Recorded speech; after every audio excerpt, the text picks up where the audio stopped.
You're this perp back with another video, and yes, I just got done watching Thor Love and Thunder, and man, this is a very fascinating movie that I just got done watching.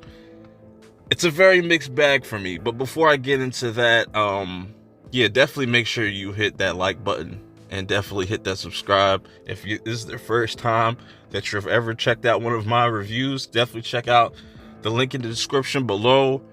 I have a ton more and a ton more coming in the future. You don't want to miss out. You know what I'm saying? So, yeah, let's talk about Thor Love and Thunder, because it's interesting to me because this is a big MCU release, and with just everything that's been going on this year and just with the MCU as a whole with Phase 4, it's been kind of hit or miss with people. And there's no real excitement. There's really no excitement for this movie, and it's kind of weird, you know what I'm saying? Because usually you look at Multiverse of Madness, people are going crazy for that movie. Here, not so much. Some people are just completely skipping it entirely, and that's cool.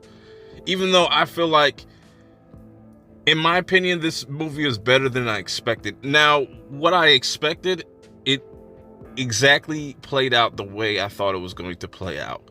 You know what I'm saying? Before this, like when this movie got announced, I was like, Thor Love and Thunder, just based off the title and them bringing back Jane, this is going to be a rom-com.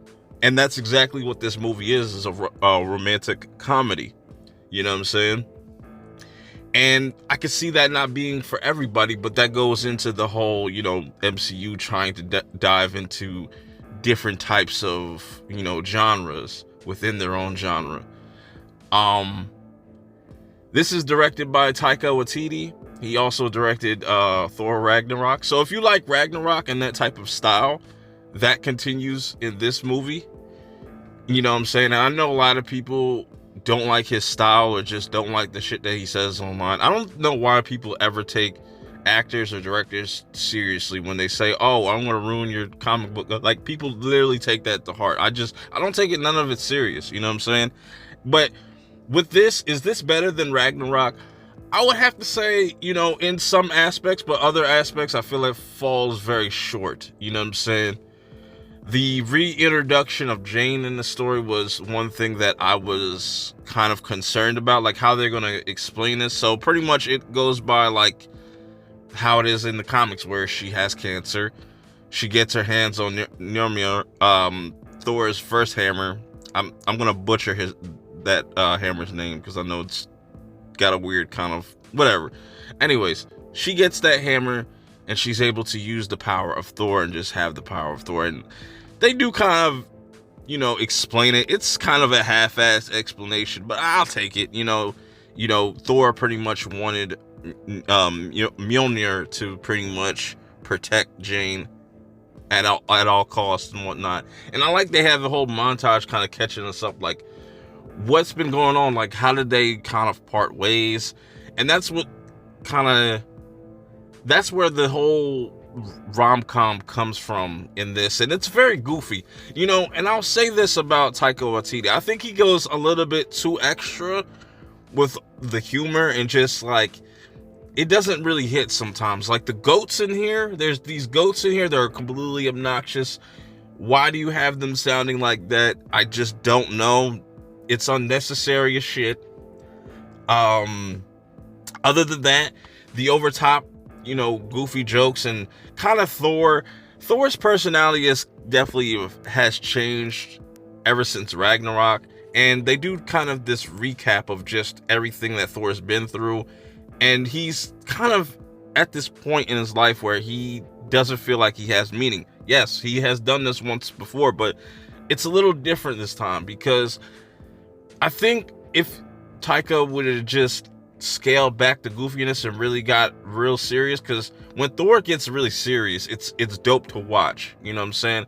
It's cool to see the balance of his goofiness, and you know what I'm saying, but sometimes the goofiness outweighs like the more serious stuff.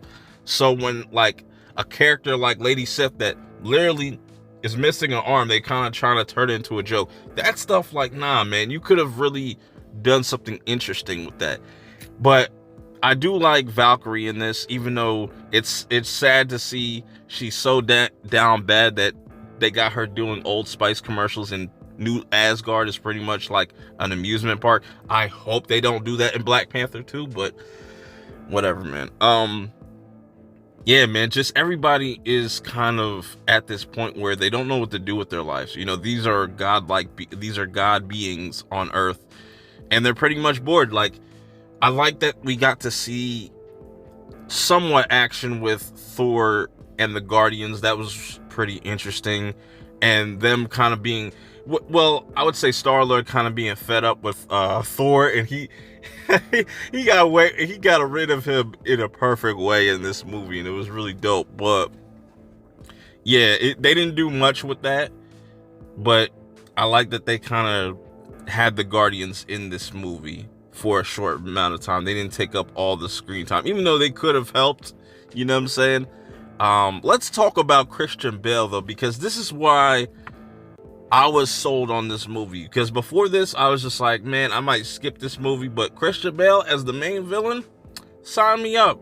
Gorr the God Butcher, he pretty much gets set up in the beginning of this movie where, you know, he has a daughter that's pretty much on the brink of death, and they're out in this desert, and he's praying to the God that he worships, and he actually gets to meet this God in person. Like, he lives like a very lavish life. He's very full of himself, and, you know, pretty much treats Gorr like trash. Like, yo, like, that's all you are here to do, is to pretty much worship me, nothing more, nothing less. There is no you know, special reward. I forget the exact term they used, but but it was just so convenient, you know, that the Necro sword was right there at that moment. Is just kind of weird. You know, I think that whole Gorr getting the sword could have been told better. But once he does, you know what I'm saying, he already goes on his little tirade, which I wish they would have shown that. There's a lot of things that they could have added, but also taken away in this movie to kind of give Gorr a more fleshed out story. Even though I think Christian Bale did the best job that he could with that character. Very menacing, very menacing. And man, I just think that it was just kind of disappointing at the same time, because I feel like Christian Bale's character was underused, and that's disappointing. But I do like what they do with Jane's character and how she becomes Thor, and just it almost got some emotions out of me at the end, you know, with Jane and Thor. I'm not gonna spoil that. I will have a live, well, not a live discussion, but on the Perp show, I will be talking about Thor: Love and Thunder in more details, because there are 2 post-credit scenes that are pretty interesting. Also, there's some really interesting additions into this that I didn't even know really was a thing.